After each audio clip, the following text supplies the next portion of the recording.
வாழ்க வையகம் வாழ்க வளமுடன். அனைவருக்கும் வணக்கம் டியர் ஃப்ரெண்ட்ஸ். இன்றைக்கி நம்மளுடைய ஃபார்மசி ஹெல்த் கேர் ப்ரொஃபஷனல் அப்டேட்டில் நம்ம டிஸ்கஸ் பண்ணுற டாபிக் வந்து என்ன அப்படின்னா, ஆன்லைன் கவுன்சிலிங் அட்டன் பண்ணுறதுக்கு முன்னாடி சில இன்ஸ்ட்ரக்ஷன் கொடுத்துருக்காங்க நம்மளுடைய selection committee, directorate of medical education and research, Kilpauk, Chennai. அந்த இன்ஃபர்மேஷன் என்னென்னு சொல்லி பார்த்துடலாம். இது வந்து நமக்கு தெரிஞ்சது தான். Online counselling schedule for paramedical degree courses, reallotment or allotment for government seats in government colleges, government seats in self financing colleges. இதில் வந்து நம்மளுடைய லாகின் ஐடி, பாஸ்வேர்டு, ஓடிபி இதை வந்து யார்கிட்டையும் ஷேர் பண்ணக்கூடாதுன்னு சொல்லியிருக்கிறாங்க. அதாவது இணையதள வழியாக கலந்தாய்வில் பங்கு பெறுபவர்கள் அதற்கான செயல்முறை கட்டணமாக ரூபாய் 250 250 நம்ம வந்து பேங்க்கு வந்து ட்ரான்ஸ்ஃபர் பண்ணணும். அது வந்து டெபிட் கார்டு இல்லை கிரெடிட் கார்டு இல்லை நெட் பேங்கிங் மூலமாக நம்ம செஞ்சுக்கலாம். அதுதான் இன்ஸ்ட்ரக்ஷன் 2 லாங்குவேஜ்லையும் கொடுத்துருக்காங்க, தமிழ் அண்ட் இங்கிலீஷ். அதாவது இப்போ கேண்டிடேட்ஸ் வந்து ஹையர் செகண்டரி கோர்ஸ் தமிழ் மீடியமில் படித்தவங்களுக்கும் ஆங்கில வழியில் படித்தவங்களுக்கும் 2 பேருக்கும் யூஸ்ஃபுல்லாக இருக்க மாதிரி கொடுத்துருக்குறாங்க. ஃபஸ்ட் ரவுண்டு கவுன்சிலிங் அட்டன் பண்ணியிருப்பாங்க இல்லையா, அதில் 250 ருபீஸ் அமௌண்ட் பே பண்ணியிருந்தோம் அப்படின்னா கண்டிப்பாக செகண்ட் ரவுண்ட் கவுன்சிலிங் அட்டன் பண்ணும்போது அந்த அமௌண்ட் பே பண்ண வேண்டிய அவசியம் இருக்காது. அதே மாதிரி ஃபஸ்ட் ரவுண்டு கவுன்சிலிங்கில் அட்டன் பண்ணிவிட்டு காலேஜ் சூஸ் பண்ணியிருப்பாங்க, சரியா?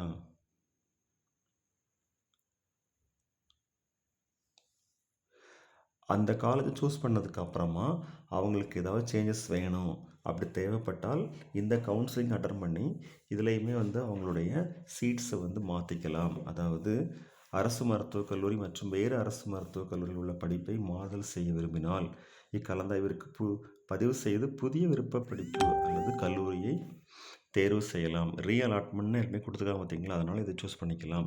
அடுத்து ஃபஸ்ட் ரவுண்ட் கவுன்சிலிங்கில் அந்த இடஒதுக்கீடு கிடச்சிருக்கும் அவங்களுக்கு, அந்த அலாட்மெண்ட்டு இந்த கவுன்சிலிங்கில் வந்து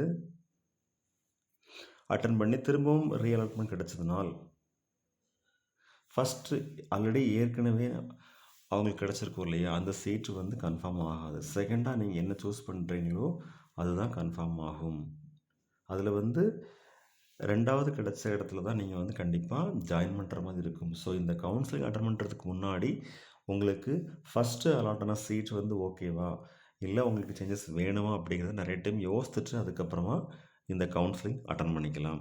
அது மட்டும் இல்லாமல் ஃபஸ்ட் ரவுண்ட் கவுன்சிலிங்கில் வந்து கவர்மெண்ட் சீட் கிடைக்காதவங்க ஃபஸ்ட் ரவுண்ட் கவுன்சிலிங்கில் அட்டன் பண்ணாதவங்க இந்த கவுன்சிலிங் அட்டன் பண்ணிக்கலாம்.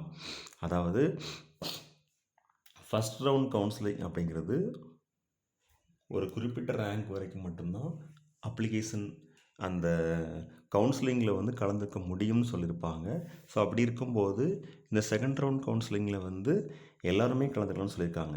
ஃபஸ்ட் டைம் கலந்துக்கிறவங்களும் ஏற்கனவே கலந்துக்கிட்டு இப்போ திரும்ப ரீஅலாட்மெண்ட் உள்ளவங்களும் கலந்துக்கலாம்.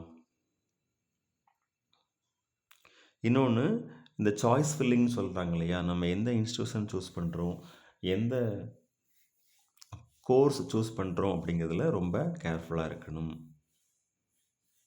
இன்னொன்று, நம்மளோட வெப்சைட்லேயே வந்து அவைலபிளாக இருக்குது. நம்ம ஏற்கனவே ப்ரீவியஸ் வீடியோவில் டிஸ்கஸ் பண்ணியிருப்போம், எந்தெந்த இன்ஸ்டியூஷனில் என்னென்ன கோர்ஸுக்கு எவ்வளோ வேகன்சி இருக்குது, எந்த கோட்டாவில் அப்படிங்கிறது. ஸோ அந்த சீட் மேட்ரிக்ஸ் வந்து அவைலபிளாக இருக்குது ஆல்ரெடி. ஸோ அந்த சீட் மேட்ரிக்ஸ் நல்லா தெளிவாக படித்து பார்த்துக்கலாம். அடுத்து இன்னொன்று, கனெக்டிவிட்டி எரர் இருக்குது பார்த்தீங்களா, அதாவது சர்வர் இஷ்யூவாக இருந்தால் அதற்கு செலெக்ஷன் கமிட்டி ரெஸ்பான்சிபிள் ஆகாதுன்னு சொல்லியிருக்கிறாங்க. ஸோ நெட்வொர்க் இஷ்யூ ஏதாவது இருக்கக்கூடாதுங்கிறதுக்காக வந்து நம்ம ஏர்லியராகவே அதில் அவங்க மென்ஷன் பண்ணியிருக்க டயத்துக்கு ஒரு 2 டேஸ் இல்லை 3 டேஸ்க்கு முன்னாடியே நம்ம அந்த ப்ராசஸிங் முடிச்சிடணும். ஃபார் எக்ஸாம்பிள் சாய்ஸ் ஃபில்லிங்க்கு, சாய்ஸ் லாக்கிங்க்கு வந்து செப்டம்பர் 7, 8, 9 3 டேஸ் டைம் கொடுத்துருக்காங்க அப்படின்னா நீங்கள் செப்டம்பர் 7 ஆர் 8 1 டேக்கு முன்னாடியே அதை முடிச்சிட்டோம் அப்படின்னா நமக்கு அது கவுன்சிலிங் ஸ்மூத்தாக நடக்க ஈஸியாக இருக்கும். அடுத்து மருத்துவம் சார்ந்த படிப்புகளுக்கான சேர்க்கை இணையதள கலந்தாய்வு மூலமாக தரவரிசை அடிப்படை மற்றும் இடஒதுக்கீடுகளின் படி நடைபெறும். இது வந்து எப்படி செலக்ட் பண்ணுறாங்க, எப்படி வந்து அந்த மெரிட் லிஸ்ட் ப்ரிப்பேர் பண்ணுறாங்க அப்படின்னா, ரேங்க் வைஸ் அது மட்டும் இல்லாமல் rule of reservation highest mark எடுத்த கேண்டிடேட்ஸுக்கு ஃபஸ்ட்டும் அதுக்கு அடுத்தபடியாக ரூல் ஆஃப் ரிசர்வேஷன் பேஸ் பண்ணியும் இந்த பேராமெடிக்கல் டிகிரி கோர்சஸுடைய அந்த ஆன்லைன் கவுன்சிலிங் ப்ராசஸ் நடக்குது. அதாவது அந்த ப்ரொவிஷனல் மெரிட் லிஸ்ட் அப்படிங்கிறது ப்ரிப்பேர் பண்ணப்படுதுன்னு சொல்லியிருக்கிறாங்க. இது வந்து நம்மளோட வெப்சைட்லேயே அவைலபிளா இருக்கும் எல்லாமே. ஸோ tnmedicalselection.org, tnmedicalselection.net இந்த வெப்சைட் நம்ம பார்த்துட்ருக்கோம் பார்த்தீங்களா? இதுலேயே எல்லா டீட்டெயில்ஸும் நமக்கு வந்து கிடைக்கும். ஸோ அதனால் வெப்சைட்டை அடிக்கடி நம்ம பார்த்துக்கிட்டே இருக்கலாம் அந்த அப்டேட்டுக்காக வேண்டி. அடுத்து நம்மளோட இன்ஸ்டியூஷன், நம்மளுடைய கோர்ஸ் 2யுமே கன்ஃபர்மேஷன் பண்ணி சாய்ஸ் லாக்கிங் பண்ணிட்டோம் அப்படின்னா அதை வந்து மாற்ற முடியாது. இது நமக்கு ஏற்கனவே தெரிஞ்ச விஷயந்தான். ஒன்ஸ் நம்ம சாய்ஸ் லாக் பண்ணிட்டோம் அப்படின்னா மாற்ற முடியாது. சாய்ஸ் ஃபில்லிங் மட்டும் பண்ணிக்கிறோம், சாய்ஸ் லாக்கிங் பண்ணலை அப்படின்னா மாற்றிக்கலாம். அதாவது ஒரு கேண்டிடேட் ஒரு இன்ஸ்டியூஷனில் போய் ஜாயின் பண்ணும்போது அவங்களுடைய அட்மிஷனில் ஏதாவது இன்எலிஜிபிலிட்டி இருந்ததுனால், அதாவது அவங்களுடைய இன்ஃபர்மேஷன் வந்து தவறாக இருந்தது அப்படின்னு சொல்லி கண்டுபிடிச்சாங்கன்னா அந்த இன்ஸ்டியூஷனில் இருந்து அவங்க விலக்கப்படலாம் அப்படிங்கிற ஒரு செல்ஃப் டிக்ளரேஷன் ஃபார்ம் வந்து நம்ம கொடுக்கணும். இப்போ ஃபார் எக்ஸாம்பிள் நம்மளுடைய டீட்டெயில்ஸ் எல்லாமே கரெக்டு அப்படிங்கிறத நம்மளே ஒரு டிக்ளரேஷன் மாதிரி கொடுக்கணும். அது வந்து கவுன்சிலிங் அட்டன் பண்ணும்போது நாம் செய்யக்கூடிய ஒரு டிக்ளரேஷன். ஓகே, அது மட்டும் இல்லாமல் ஃபஸ்ட் ரவுண்ட் கவுன்சிலிங்கில் இடம் கிடைச்ச அப்ளிகன்ஸ் எல்லாமே அவங்களுடைய ப்ரொவிஷ்னல் அலாட்மெண்ட் ஆர்டர் இருக்கும் பார்த்தீங்களா, அதை இந்த வெப்சைட்டில் இருக்கக்கூடிய அட்ரஸில் இருந்து டவுன்லோட் பண்ணணும் கண்டிப்பாக. அதற்கப்புறம் அதில் எந்த இன்ஸ்டியூஷன் மென்ஷன் பண்ணியிருக்காங்களோ அந்த மெடிக்கல் காலேஜ் அல்லது அந்த இன்ஸ்டியூஷனில் போயிட்டு கன்சர்ன் டேட்டில் அந்த டயத்துக்கு முன்னாடி ஜாயின் பண்ணியிருக்கணும். அதாவது ஃபஸ்ட்டு அலாட்மெண்ட் டவுன்லோட் பண்ண கேண்டிடேட்ஸ் அதில் மென்ஷன் பண்ணியிருக்கக்கூடிய இன்ஸ்டியூட் அந்த கோர்ஸில் அந்த அந்த டயத்தில் வந்து கண்டிப்பாக ஜாயின் பண்ணிடணும். அதற்கு அப்புறம் அவங்களுடைய ஒரிஜினல் சர்டிஃபிகேட்ஸு, அவங்களுடைய ஜெராக்ஸ் காப்பி எல்லாமே அந்த கன்சர்ன் இன்ஸ்டியூஷன்லேயே வந்து கம்பல்சரி சப்மிட் பண்ணணும். அது அப்போ தான் வந்து அந்த அட்மிஷன் வந்து கன்ஃபார்ம் ஆகும்.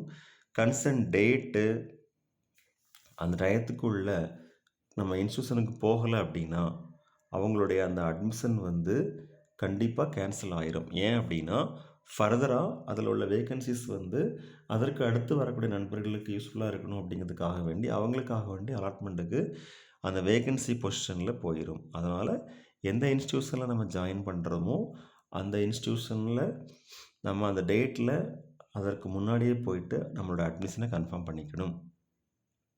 இன்னொன்று, சப்போஸ் இதில் ஏதாவது டவுட்ஸ் இருந்ததுனால்,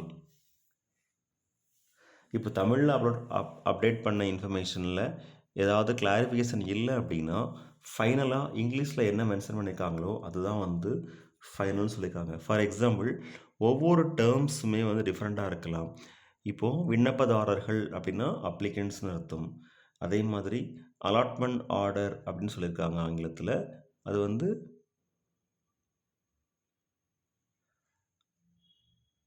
தமிழில் வந்து அந்த ஆணைன்னு சொல்லுவாங்க, அரசு ஆணை. இல்லை அப்படின்னா அதற்கு ரிலவெண்ட்டான டேர்ம்ஸில் வேர்ட்ஸ் இருக்கும். சரியா? சேர்க்கை அப்படிங்கிறது அட்மிஷன், அது மாதிரி ரத்து செய்யப்படும் அப்படிங்கிறது கேன்சல்.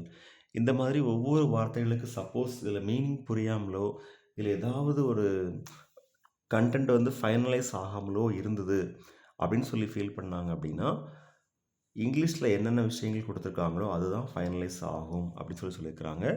ஸோ இது நம்ம வந்து செய்ய வேண்டியது என்ன அப்படின்னா நமக்குரிய இன்ஸ்ட்ரக்ஷன் நம்ம ஃபாலோ பண்ணிவிட்டு நம்ம வெப்சைட்டில் வரக்கூடிய அந்த அப்டேட்ஸ் நம்ம தெரிஞ்சுக்கிட்டோம் அப்படின்னாலே இந்த கவுன்சிலிங், இந்த அட்மிஷன் ப்ராசஸ் எல்லாமே ஸ்மூத்தாக முடிஞ்சிடும்.